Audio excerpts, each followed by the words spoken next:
Assalamualaikum warahmatullahi wabarakatuh. Salam sejahtera buat kita semua. Salam sehat selalu.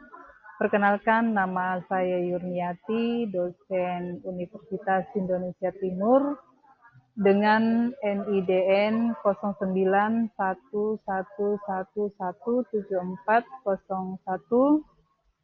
Saya bergabung di Universitas Indonesia Timur sejak 2002 di program studi D3 Kebidanan sebagai tenaga laboratorium dengan ijazah D3 Kebidanan. Namun sebelumnya saya pernah menjadi bidan PTT di Desa Barugae, Kabupaten Maros selama 3 tahun.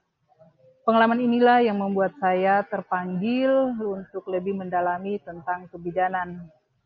Tahun 2005, terbit SK Yayasan sebagai tenaga dosen, tetapi Yayasan menyelesaikan S1 di Fakultas Kesehatan Masyarakat tahun 2006 di Universitas Indonesia Timur. Nah, pada tahun 2007 saya menerima SK jabatan fungsional yaitu asisten ahli. Di tahun 2009 saya melanjutkan ke program D4 Bidan Pendidik di Poltekkes Makassar untuk lebih memperdalam keilmuan saya di bidang kebidanan, dan pada tahun 2010 saya kembali melanjutkan studi ke jenjang magister kesehatan di Universitas Indonesia Timur. Dan untuk konsistensi keilmuan saya tentang kebidanan, saya melanjutkan lagi ke Magister Kebidanan Universitas Hasanuddin dan selesai pada tahun 2015. Pada tahun 2018 terbit SK Jafung saya sebagai lektor dan mengampu mata kuliah asuhan kehamilan dan asuhan kebidanan neonatus, bayi, dan anak prasekolah serta asuhan kebidanan. Adapun mahasiswa yang saya ajar berjumlah 1 kelas pada semester ganjil dan semester genap, dan ini adalah tim teaching.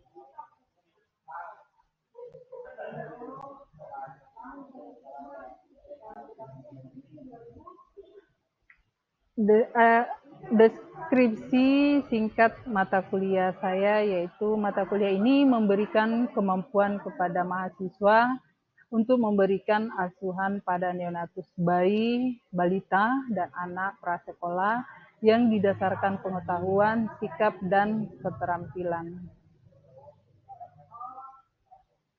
Adapun capaian pembelajaran yaitu mahasiswa mampu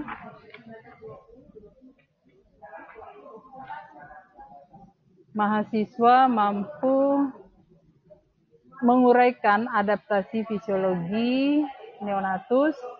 Yang kedua, mahasiswa mampu memahami konsep tumbuh kembang neonatus, bayi, balita, dan anak prasekolah.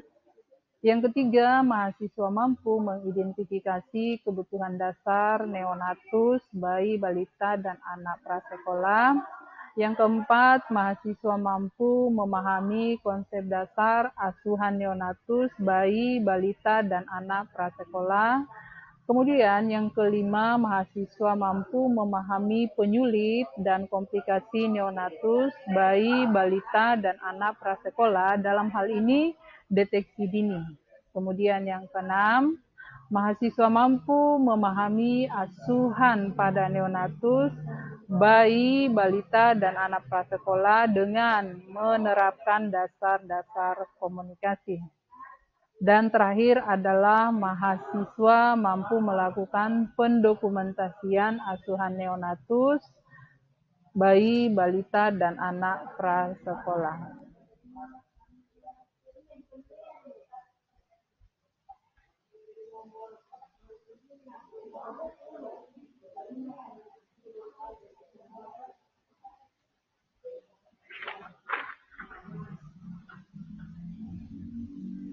Adapun metode pembelajaran yang digunakan melalui media Zoom, kemudian Google Meet, kemudian bisa melalui YouTube dengan metode diskusi, ceramah, studi kasus, dan presentasi.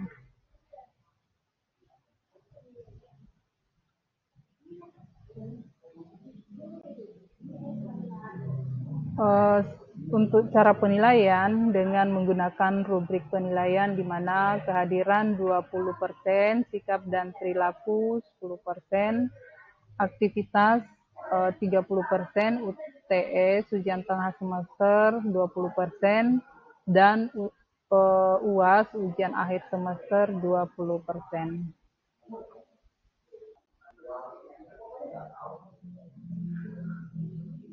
Baik, kita akan lanjutkan sekarang membahas tentang mata kuliah yang saya jelaskan kepada adik-adik semua, mahasiswa sekalian. Yang pertama yaitu materi tentang adaptasi fisiologi neonatus, di mana ini bagian dari asuhan kebidanan neonatus, bayi, balita, dan anak prasekolah. Adapun deskripsi mata kuliahnya, mata kuliah ini memberikan kemampuan kepada mahasiswa untuk memberikan asuhan pada neonatus, bayi, balita, dan anak prasekolah yang didasari pengetahuan, sikap, dan keterampilan. Adapun capaian pembelajarannya pada akhir perkuliahan ini diharapkan mahasiswa mampu menguraikan adaptasi fisiologis neonatus.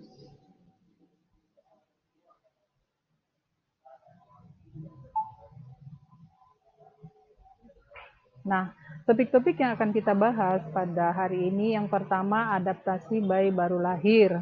Yang pertama adalah faktor-faktor yang mempengaruhi kehidupan di luar kandungan, kemudian perubahan sistem pernapasan, perubahan sistem sirkulasi, perubahan sistem termoregulasi, perubahan sistem gastrointestinal, perubahan sistem imunologi, dan perubahan ginjal.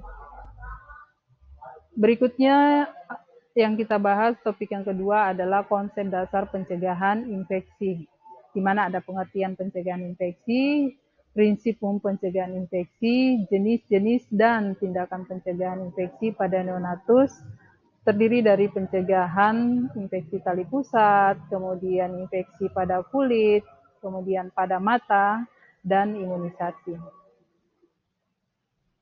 Nah, sekarang kita lihat pengertian adaptasi fisiologi neonatus. Kita ketahui fase ini di mana bayi menyesuaikan diri dengan kehidupan di luar kandungan. Untuk beberapa sistem, bayi waktu ini dapat bertahan hingga 1 bulan atau lebih setelah kelahiran. Sistem pernapasan dan peredaran darah, serta kemampuan sistem untuk mengatur suhu dan mengambil dan memanfaatkan glukosa, mengalami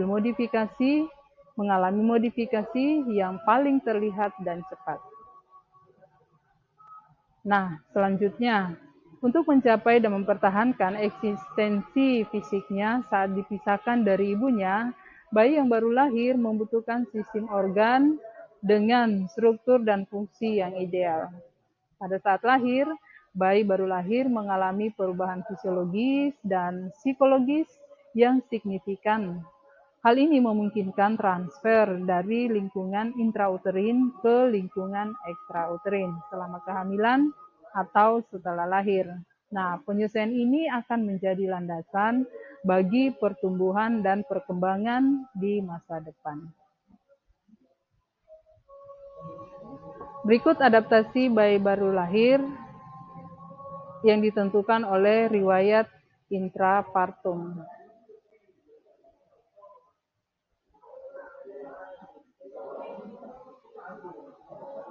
Beberapa faktor yang mempengaruhi proses adaptasi bayi baru lahir.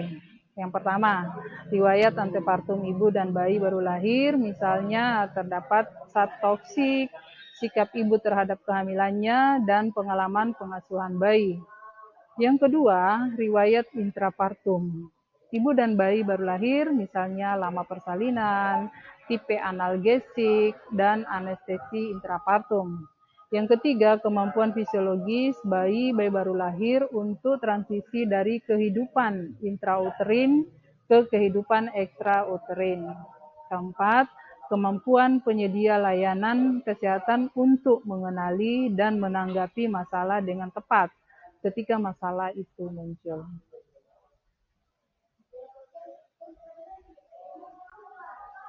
Nah, sekarang perubahan sistem pernapasan. Dalam 30 menit pertama setelah kelahiran, bayi baru lahir normal mengambil napas pertamanya. Selain adanya surfaktan yang berfungsi mempertahankan stabilitas alveoli dan mencegah alveoli kolaps, upaya pertama bayi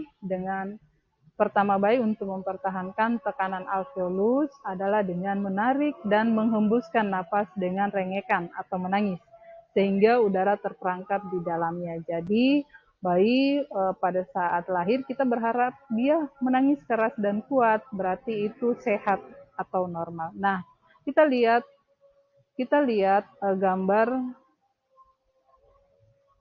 alveolus. Nah, ini alveolus yang berkembang dengan bagus normal karena udara sudah masuk, sementara yang kolaps karena udara tidak masuk.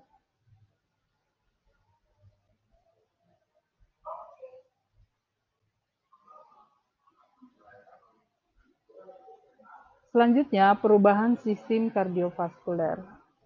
Yang pertama, setelah lahir, darah bayi baru lahir harus melewati paru untuk mengambil O2 dan mengadakan sirkulasi untuk mengantar O2 ke jaringan.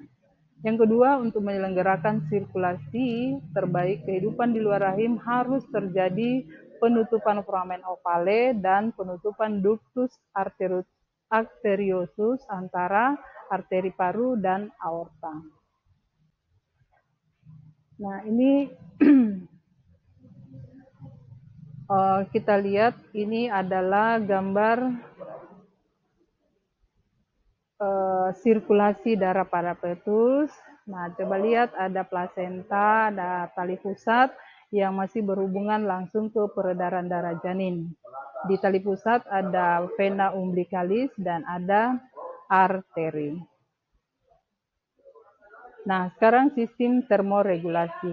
Karena bayi baru lahir belum mampu mengatur suhu tubuhnya sesuai dengan lingkungan, mereka rentan mengalami stres akibat fluktuasi suhu lingkungan.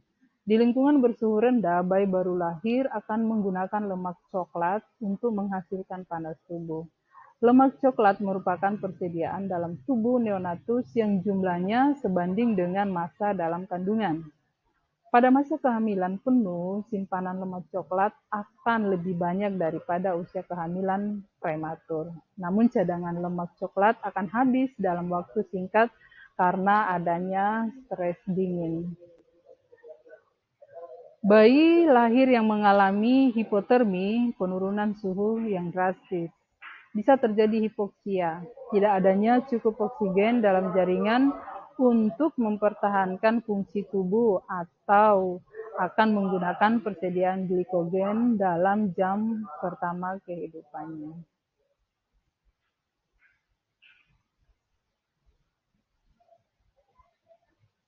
Nah, kita lihat gambar berikut. Ini ada 4 mekanisme kemungkinan hilangnya panas tubuh dari bayi baru lahir di lingkungannya. Bisa lewat radiasi, konveksi, konduksi, dan evaporasi. Berikut adaptasi sistem ginjal. Nah, janin dapat menghisap dan menelan saat masih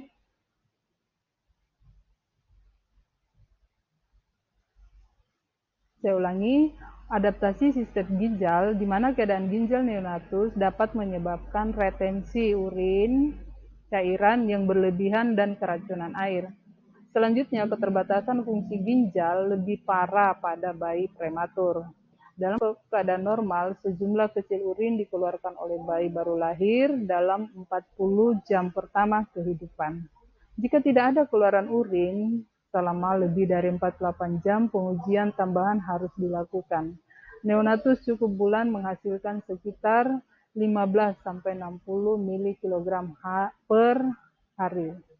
Frekuensi buang air kecil melebihi 6-10 kali per hari, dengan warna urin pucat Nah, kapasitas fungsional terbesar ginjal orang dewasa adalah 30-50% dari ginjal yang baru lahir. Berikut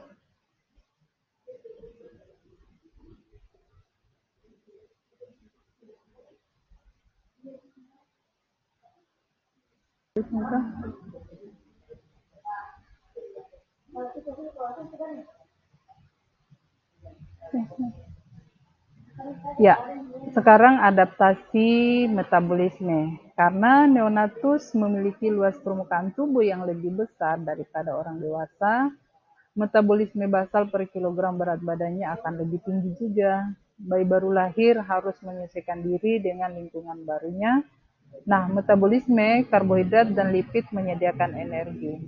Pada hari kedua, energi diperoleh melalui pembakaran lemak.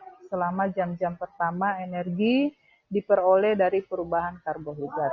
Sekitar hari ke-6 setelah menerima ASI, 60% kebutuhan energi bayi dipenuhi oleh lemak dan 40% oleh karbohidrat. Berikut adaptasi sistem saraf. Selama kehamilan, sistem saraf janin tumbuh, terutama jumlah dan ukuran sel. Kebutuhan perkembangan neonatus setelah melahirkan terutama difokuskan pada pembentukan sel saraf yang belum tumbuh di dalam kandungan. Nah, sistem saraf cukup untuk memungkinkan neonatus melanjutkan kehidupan di luar rahim. Sistem persarafan fetus berkembang selama dalam kandungan, terutama jumlah dan ukuran sel. Setelah lahiran, perkembangan syarat neonatus lebih pada perkembangan sel saraf yang belum berkembang di saat rahim.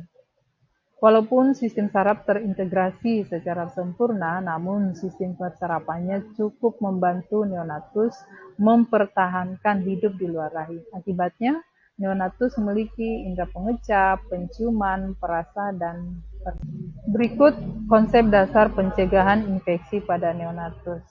Bayi yang baru lahir kita tahu itu sangat rentan ya terhadap infeksi dan kontaminasi mikroorganisme, terutama bakteri, virus, hepatitis.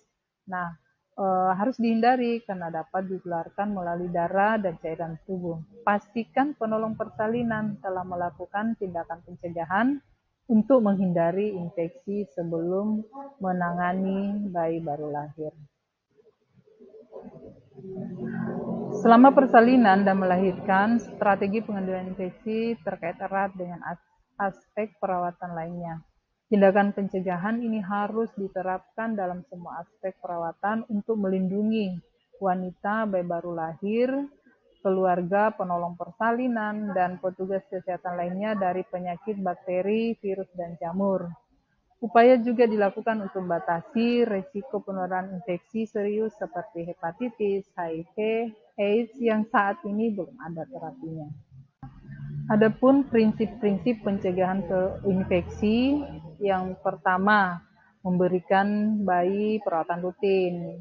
Kemudian perhitungkan bahwa siapapun, bahkan bayi yang lahir dan bekerja dapat menyebarkan virus. Gunakan hand sanitizer atau cuci tangan, kemudian pakaian pelindung, sarung tangan, menerapkan prosedur aseptik.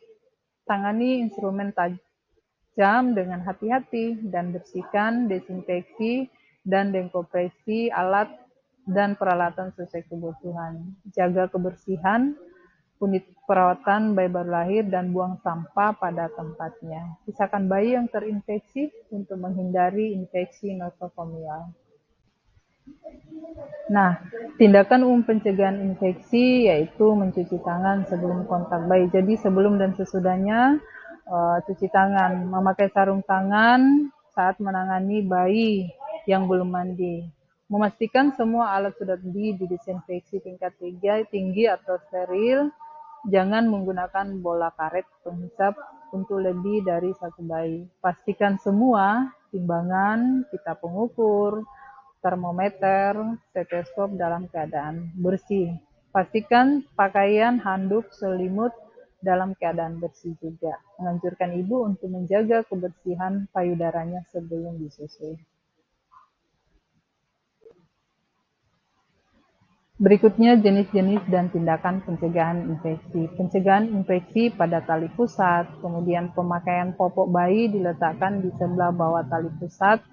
Apabila tali pusat kotor, cuci dengan air bersih dan sabun, segera keringkan dan bungkus dengan kasak kering. Jangan mengoleskan ramuan apapun. Kemudian konsul ke dokter kalau terjadi perdarahan, pembengkakan, keluar cairan tanpa merah karena ini merupakan gejala infeksi.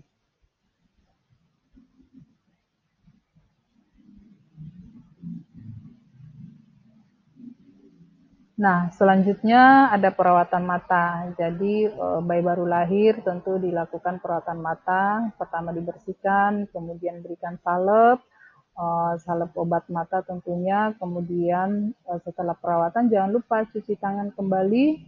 Kemudian penyebab tersering kegagalan pencegahan infeksi karena bayi tidak diberikan obat salep mata lewat 1 jam setelah kelahiran. Nah, terakhir dapatkan vaksinasi BCG. Jadi bayi baru lahir tentu mendapatkan vaksin ya, ada BCG, kemudian ada polio, kemudian ada hepatitis B. Nah, upayakan itu diberikan 12 jam setelah kelahiran atau sebelum usia 1 minggu. Demikian materi yang saya sampaikan. Terima kasih. Assalamualaikum warahmatullahi wabarakatuh.